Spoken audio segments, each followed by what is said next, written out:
14 June 1911। আজ থেকে প্রায় 112 বছর আগে ইতালির রোম শহর থেকে জেনেটি নামে একটি ট্রেন চলে। একেবারে নতুন একটি ট্রেন, যা প্রথমবারের মতো ট্র্যাকে আনা হয়েছিল। এখন যেহেতু এই ট্রেনের এটি প্রথম ট্রায়াল ছিল, তাই এটিকে স্মরণীয় করে রাখতে এবং তাদের ট্রেনের প্রচার করতে কোম্পানি একটি ফ্রি ট্রায়াল দিয়েছিল। আর এই ট্রায়ালের জন্য 100 জন এমন যাত্রীকে বেছে নিয়েছিল যাদেরকে এই ট্রেনে সম্পূর্ণ ফ্রি ভ্রমণ করার সুযোগ দেওয়া হয়েছিল।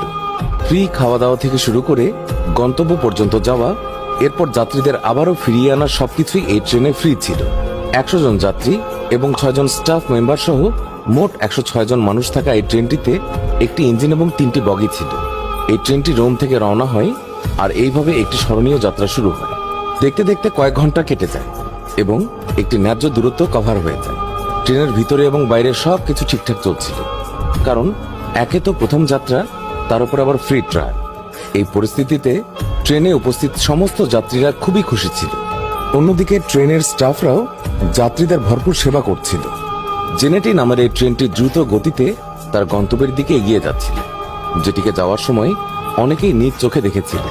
এই পর্যন্ত তো সবকিছু ঠিকঠাক ছিল, কিন্তু কিছুক্ষণ পর এমন কিছু ঘটে যা শুনে আপনারা সবাই অবাক হয়ে যাবে এবং ভাবতে বাধ্য হবে যে এমনটা কিভাবে সম্ভব। হঠাৎ করে জেনেটির পথে একটি সুড়ঙ্গ আসে, যার নাম ছিল লম্বার্ডি টানেল এবং এর দৈর্ঘ্য ছিল 1 কিলোমিটার। এখন আপনি হয়তো ভাবতে পারেন এতে অবাক হওয়ার কি আছে। তাহলে আপনাদের জানিয়ে দিই যে ট্রেনটি সুড়ঙ্গের ভেতরে তো যায় ঠিকই, কিন্তু অপর পাশ দিয়ে কখনই আর বের হয় না। সুড়ঙ্গের ভেতরে যেতে 3 বগি বিশিষ্ট এই ট্রেনটি চিরতরে উধাও হয়ে যায়, যেটিকে না তখন খোঁজাখুঁজি করে পাওয়া গিয়েছিল আর না এর খোঁজ আজ 112 বছর পর পাওয়া গিয়েছে। হ্যাঁ বন্ধুরা, এটি শোনার পর যেমন আপনাদের বিশ্বাস হচ্ছে না, ঠিক তেমনি তাদেরও বিশ্বাস হচ্ছিল না, যারা এই ট্রেনটির জন্য অধীর আগ্রহে অপেক্ষা করছিল। হাজার হাজার লোক এই ট্রেনটিকে নিজ চোখে সুড়ঙ্গে যেতে দেখেছিল।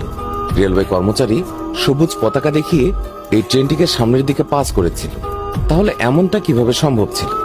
বেশ কয়েক ঘন্টা পরও যখন ট্রেনটির সম্পর্কে কোনো কিছুই জানা যায় না, তখন চতুর্দিকে একটি আতঙ্ক ছড়িয়ে পড়ে এবং রেলওয়ে ডিপার্টমেন্টও খুবই চিন্তিত হয়ে পড়ে। ধীরে ধীরে এই খবরটি সারা ইতালিতে ছড়িয়ে পড়ে যে 106 জন লোক নিয়ে একটি ট্রেন লম্বার্ডি নামের একটি টানেল থেকে নিখোঁজ হয়ে গিয়েছে।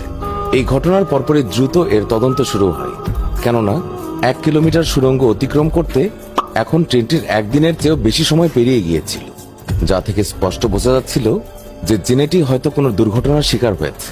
কিন্তু ট্রেনটির সাথে আসলে কি হয়েছিল তা জানা এখন খুবই জরুরি ছিল।